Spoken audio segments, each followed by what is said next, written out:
my mom is rather overly protective. Okay. So when I go to her with my problems, she would frighten me more. But my wife has been very, very supportive. Okay. She listens through my crash outs, when I'm crying, when I'm everything. I'm sorry to say, but the average Ghanaian has bad work ethic. Okay. I've seen a lot. I've seen a lot of people. You appoint them to certain roles and they underwhelm you with things that you were expecting, things that are in fine print that they're expected to do. Personally, I believe everyone needs to serve because there's a lot you can learn from serving. It builds character, discipline. It builds you understanding how to run your things. You need to serve to understand what it takes to be served. 1, 2, 3, 4.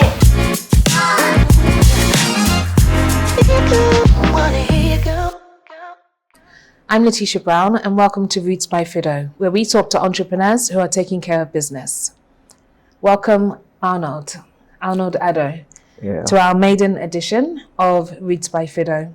Thank you very much for having me. You're welcome.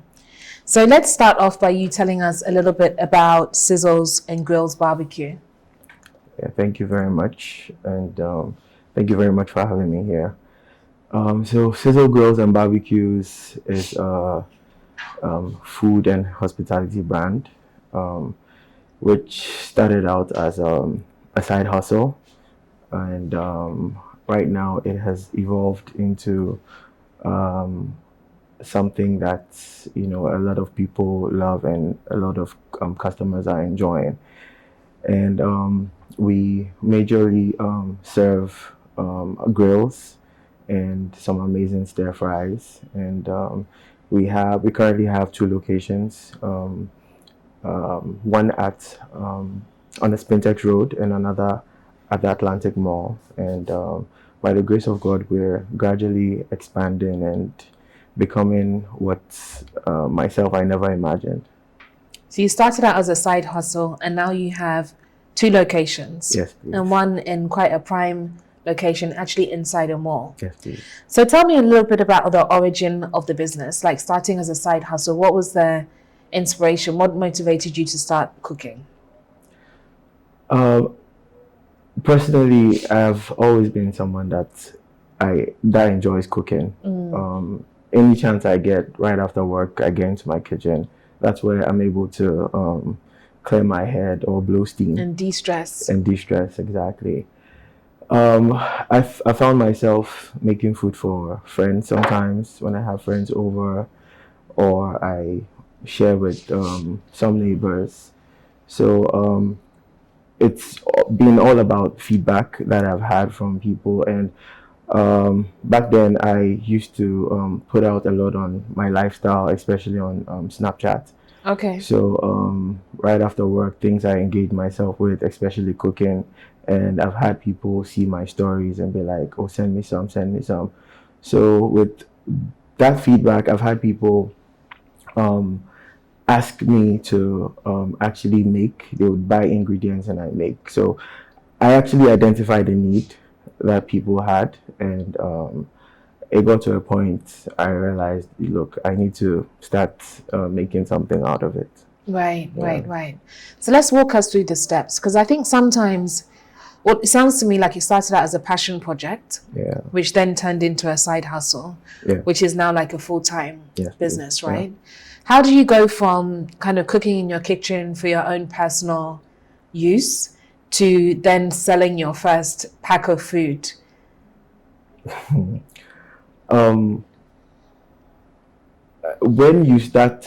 I started realizing the costs involved in doing it for free. That was a motivator. Yeah. Then I started to realize, you know what, you need something back. So for me, initially, it was just to get back my money. So I wasn't really charging to, I wasn't charging to make profit. Right. I was just charging to get back what Then I started having strangers call in, strangers that had tried from friends, and and all along, whilst working in a corporate space, I realized I needed to have passive income because there's so much a salary can do, and you need to have other means to support a certain lifestyle and to save up properly, adequately. Yeah. So I realized with the need I saw other people have, people that were not my friends directly, I realized, okay, you know what? Let me add a margin that I could possibly save. Let me see if I can scale up, if it could be an actual side hustle that could, support me. And yeah, and that's how it started converting gradually. I really want to dig into that a little bit deeper in terms of like having a side hustle alongside like your corporate job, but we'll get to that in a few moments. First of all, I want to understand like where did this talent come from? Like how did you learn how to season the meat in such a way that people will be calling you and saying that they want some, they want some? Yeah. Where did that come from? Was it natural? Was it your mother, family members? Exactly, my mother. So I grew up with my mom. She's the only active parent I've had. Right. And I've mostly been in the kitchen. She actually has many skills. Besides what she was doing professionally as a hairdresser, she made clothes for people on the side as a business, and she also made food in bulk for people. By the way, I grew up in Nigeria, and where she worked, they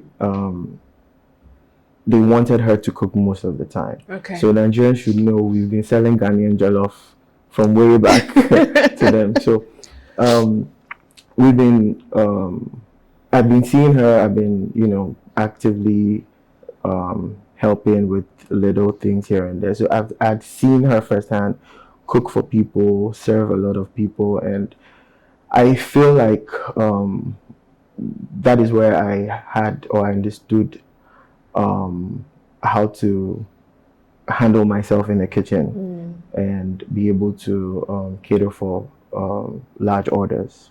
Yeah. So did she pass the recipe down to you, or is this your own mix and blend? Actually, no. She never did.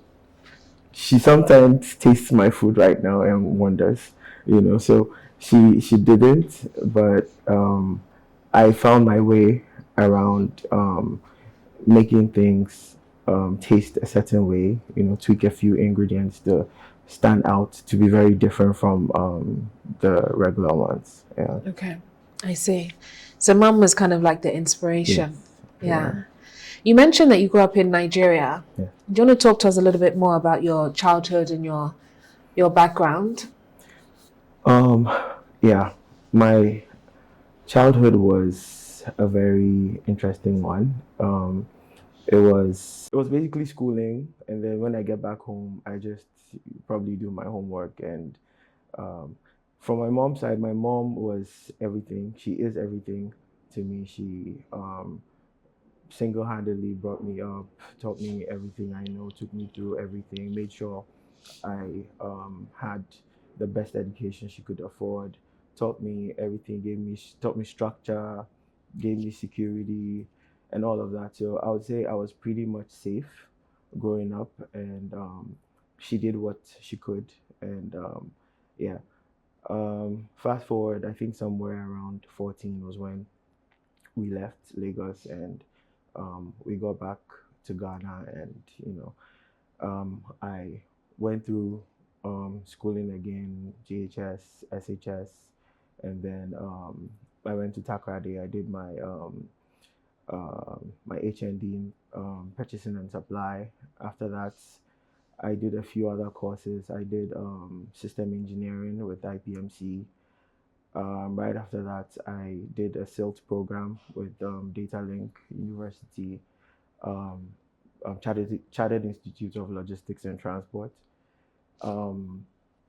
So growing up, it's been mostly that. In the midst of all that, I found myself working a few jobs, a savings and loan company, helping them with a few things here and there. I kept applying bits and pieces of knowledge I had acquired along the line. Back in Nigeria, before I left, in school I was doing electrical. I've forgotten the exact. Yeah, I was doing something electrical related. So I found myself applying these bits and pieces of knowledge in side jobs or things I would do after school. Yeah, so that's basically how my childhood had been. Yeah. Interesting. I'm getting so many nuggets from like listening to you speak about your mother kind of dabbling in entrepreneurship, right? Teaching you lots of structure, which I think is something that you really need when you're managing a job and then trying to build a business as well. And then studying like stock control and things like that. It's all kind of like accumulated to where you are now, Exactly. essentially, right? Yeah. So career wise, after taking all of those courses and you said you did some work with like a savings and loans, where did you find yourself at the time that you started this side hustle? All right. So I was in electricity company of Ghana. I would say I was in my prime. Okay. I was um, I was relevant in my office. I was in planning and stock control because of my background in procurement, supply chain, logistics, and things like that. So I was in planning and stock control. And career-wise, I had always seen myself doing something. So even when I first got employed with ECG, I knew I was going to do this. I gave myself 15 years because I had always, 1-5. yeah. Wow. That's a And long-term strategy. That's like thinking way ahead. yeah, even joining ECG, I had already registered a business. Okay. I didn't do much with it, adult logistics. So the intent was to start a logistics business that would provide IT solutions because I had IT background and I was into logistics, so that was the intent too. And it's quite difficult when you don't have startup capital and all of that to Yeah. start a business. And I got the offer with ECG. So starting, I just knew, you know what, 15 years max. I remember vividly telling myself that. And yeah, I did all I could do there. Prior to being in planning and stock control, I started out as a warehouse supervisor. I worked as a warehouse supervisor for about 6 years. Then I found myself in the planning and stock control office. It was there I started taking grilling seriously. So that's how it started. I was just grilling at home. After that wedding, though, I started grilling at home, and it took off from there. Yeah. Yeah, we were talking off camera about the wedding that kind of like launched your career. So we'll get into that story. Yeah. But I just want to go back to the ECG 15-year plan. So the time that you started like seriously grilling, how many years into the 15 years were you? That was post COVID. So I'll say 2020, yeah. Okay. That was And you've been with 2020. ECG for how long at that point? I'd been with ECG for I think about 7, if not 8 years. Okay. Yeah. Okay. I think it's important sometimes to like think about these timelines, right? How long it takes to build something and Yeah. birth something, because oftentimes we hear this narrative that seems like everything is an overnight success. Yeah. Right? You started yesterday and then within a Yeah. week or within Yeah. a month, it's like Yeah. you're making, tons of money. And Yeah. building a business typically or in reality doesn't really look like that. Yeah. That's true. That's true. Um, I feel it's easy to lose track of the timelines, especially when it's it's actually happening organically and it's just happening to you. Yeah. You wouldn't necessarily. I mean, I tried to keep track initially, but when you start dealing with the stress, the ups and downs, and you get to moments you want to quit, you get to moments it's down, there are no orders, you start to forget when you started, how long you've been in it, and you start having people remind you casually, oh wow, you've done this for this number of time, you've Yeah. done this for this number of years, and then you start piecing it together. I remember I got a call a few days ago to confirm the year I started, and I started to mix it up. Sometimes I have to go back to see a Yeah. few pictures. So it happens. But then once you get to the point where you like right now in my stage in business, I know for certain what it is. I know for certain how long it's been. Yeah. But I think it's a really inspiring story,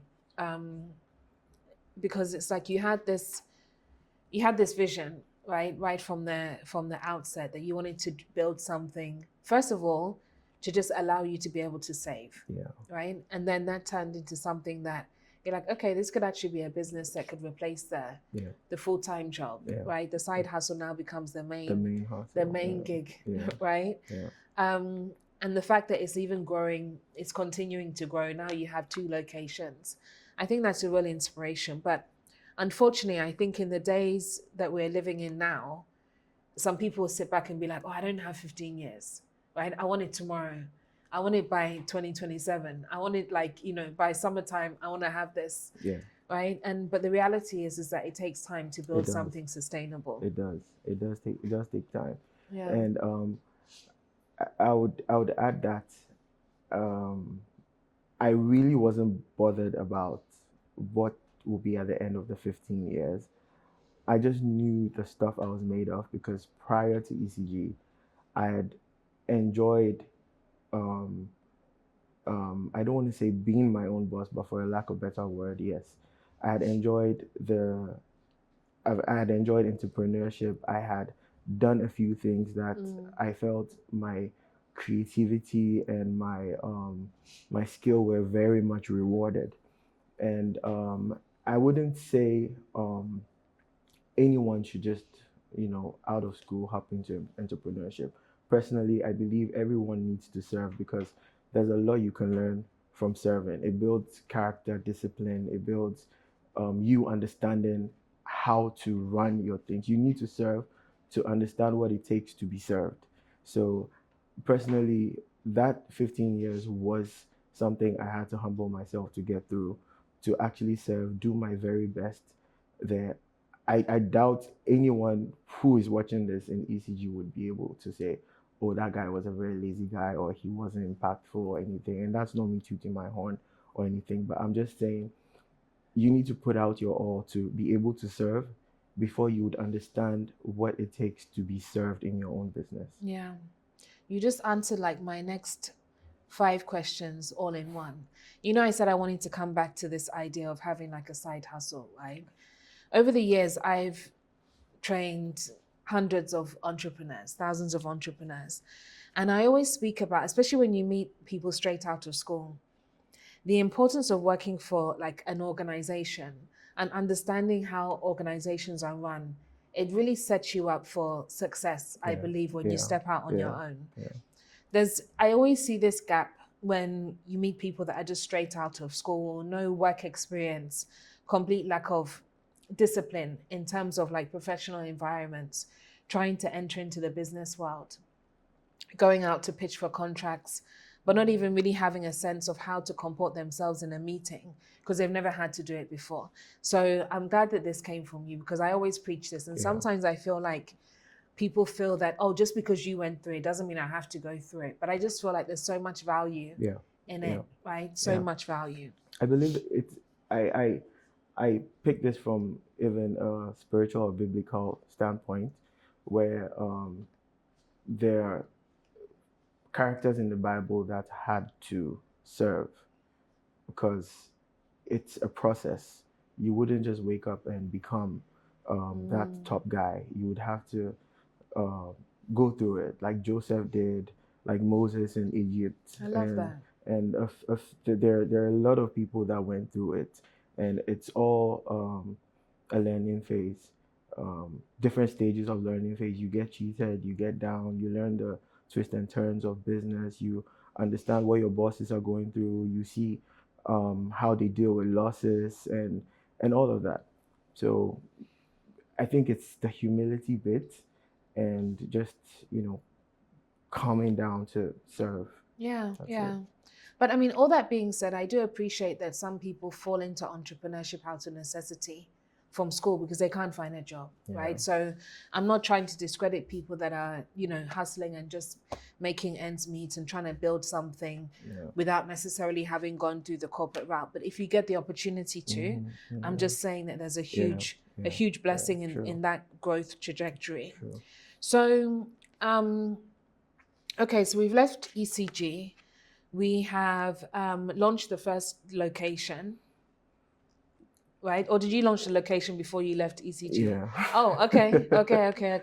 That's a big side hustle to have a whole restaurant outside of your job. Yeah, it was more of a grab and go, a pop up. Okay. Yeah, and that was mainly because while in ECG, I was doing this purely on weekends. I was doing weddings, engagements, funeral. I mean, everywhere possible.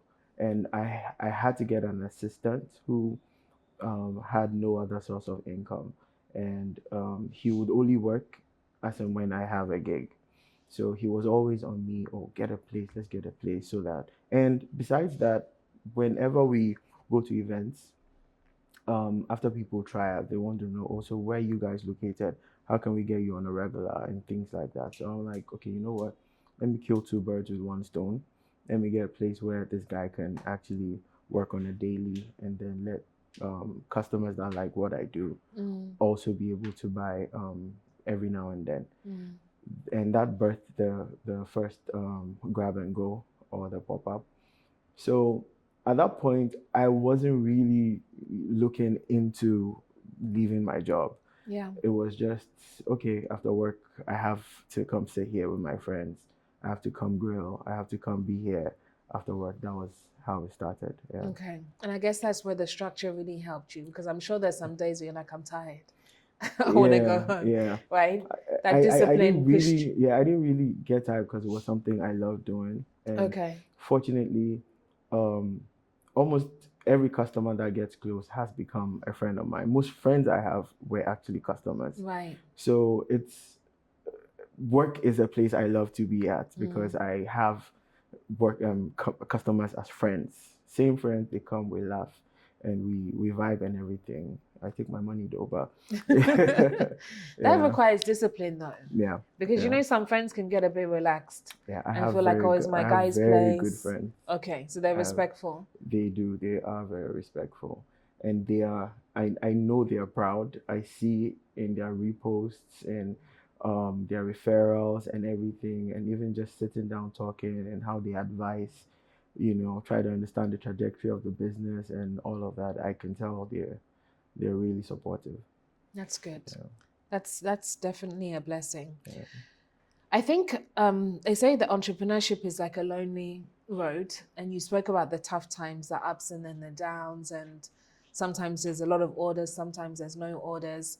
Like when you're going through that kind of valley as an entrepreneur, right? The ups, the downs, the good times, the bad.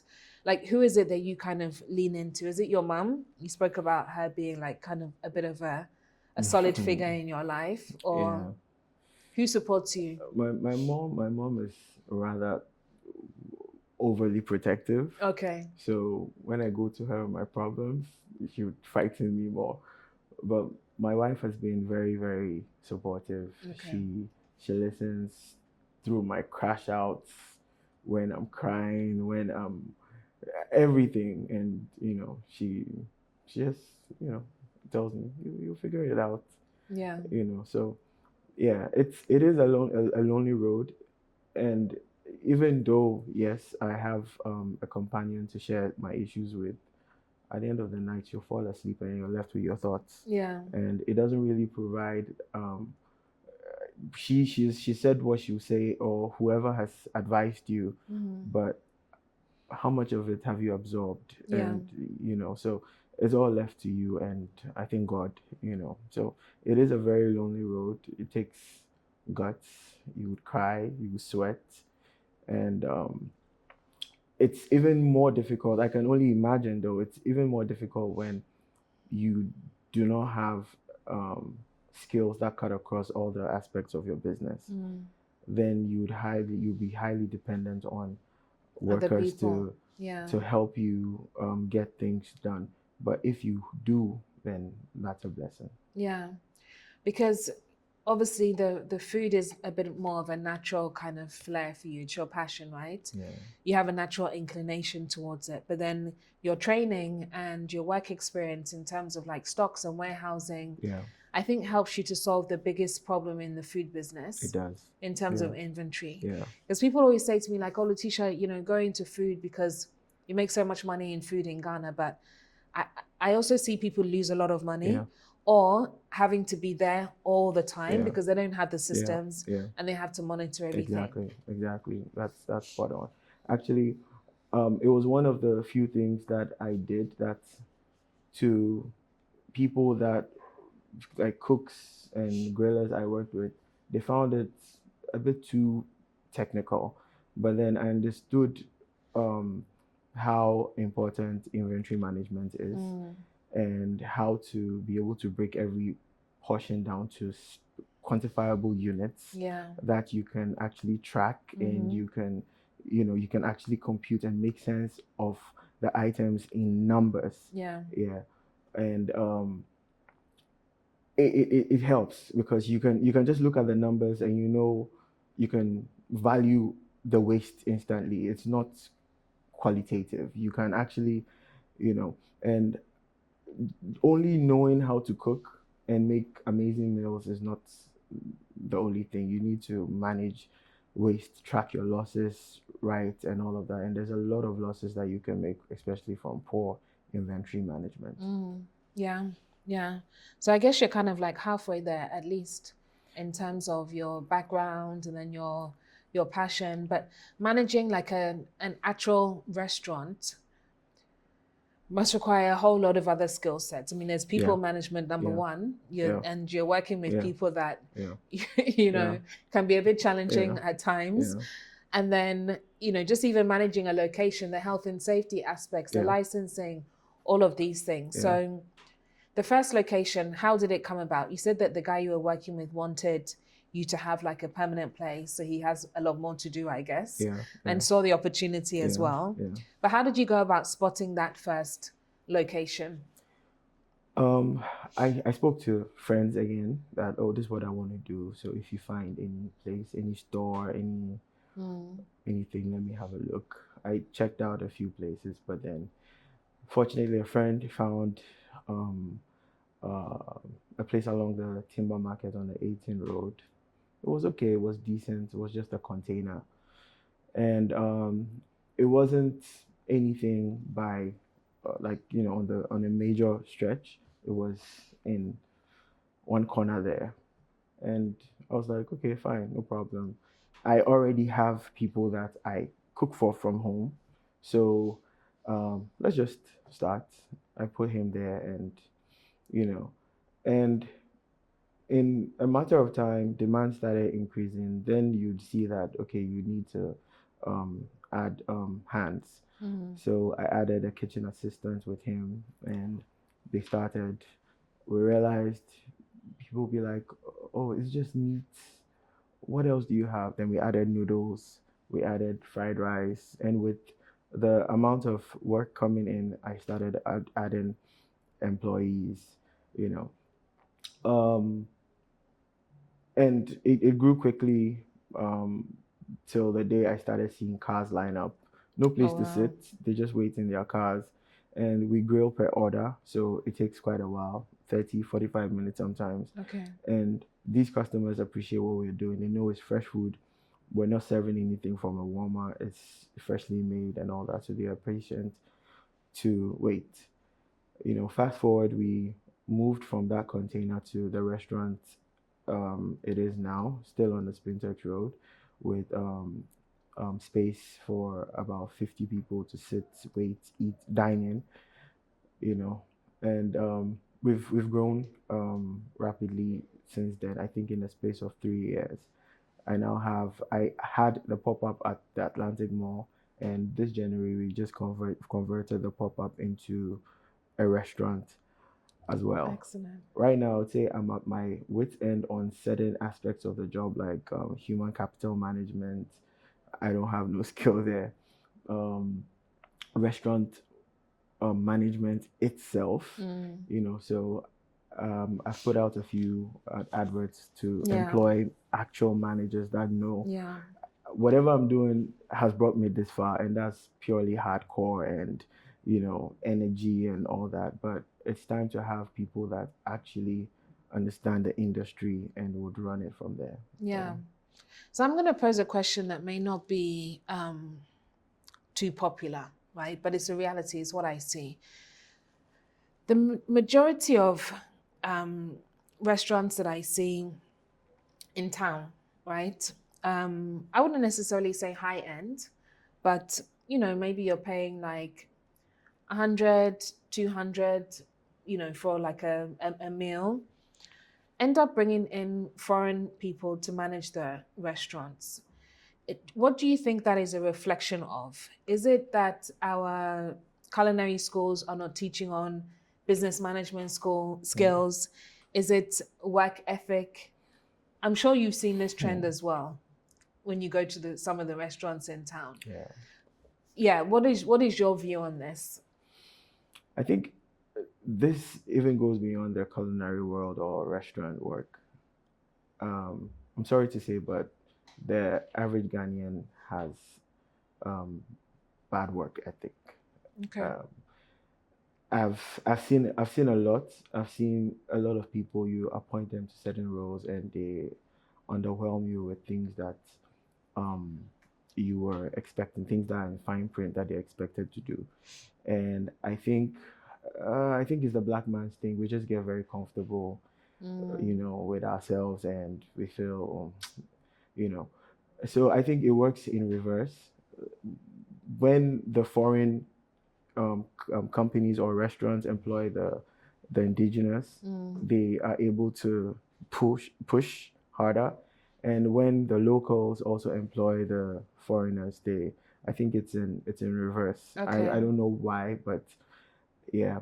But I'm hoping it changes, because why I started this business, why I went deeper into making it a big deal, is because I realized there needs to be jobs out there for people to be able to do, even if not as an end of career path, but like a pass through. Because myself coming up, I had places where I passed through. You pass through, you either maintain it as it is or you make it better and go through. And I like you kind of stepping into the space and saying that we're going to do things differently and providing opportunities for people. But I definitely feel, I mean, to be honest, I'm not even going to provide a counter to that, because I think it could just be a work ethic thing, right? So are you looking locally? Are you trying to recruit somebody locally to manage your restaurants? I am. I've had a few foreigners, and it really scared me, because the pay would also be, but then I think we can do it. I'm looking in here, and I'm hoping to find people that are very capable of, tapping into the dream and making it work for us. Okay. Awesome. We'll have a chat about that offline. I may be able to help you out. Sure. Okay, so just bringing it up to, well, maybe a last few questions, really. How did you move from the second location, you said, which was a pop-up, right? Into like a full-fledged location? That transition there must have been a little bit daunting, because it's like, how am I going to be in two places at the same time? So having the second location, I would say, was kind of easy to do, because the first location started to function very well without me. So I feel like that's an indicator. So as soon as I saw that, and I saw the opportunity, I did my calculations, I saw the foot traffic and everything. I'm like, you know what? I even have customers from this part of town that, it costs them a lot to, have food, delivered all the way. So, let's make it happen. Startup wasn't much of a deal. as it was when I was starting the first time. The cost was okay, and the risk was minimal and everything. So once I did these numbers, it was actually supposed to just be a pop-up for like 6 months, but no full commitment initially, just like a temporary. it was just a canopy. It was just a canopy in front of the mall, and I just knew, okay, let's just do this for 6 months, and while at it, we'll find an actual location nearby, and then we move into. Okay. Yeah. Okay. But 6 months turned to 2 years. Oh wow. In the canopy, yeah. But you're just building confidence, I guess, over the period. Confidence in your ability, one, to run the business, and confidence that your customers were not like fleeting. Yeah. This is now a loyal customer base that you can start investing in. Yeah, exactly. Fantastic. Congratulations. Thank you so much. So, what does the future hold? For now, I'm working on sustainability. I think I've reached where I need to pause and firm things up, because I'm no more operating on smaller levels like a pop-up and a grab and go. There are huge overheads now. There's a lot to actually streamline. Our standards of operations need to tighten. Everyone from the pop-up, from the canopy, we need to renew our mindset, our mentality, build a stronger culture, and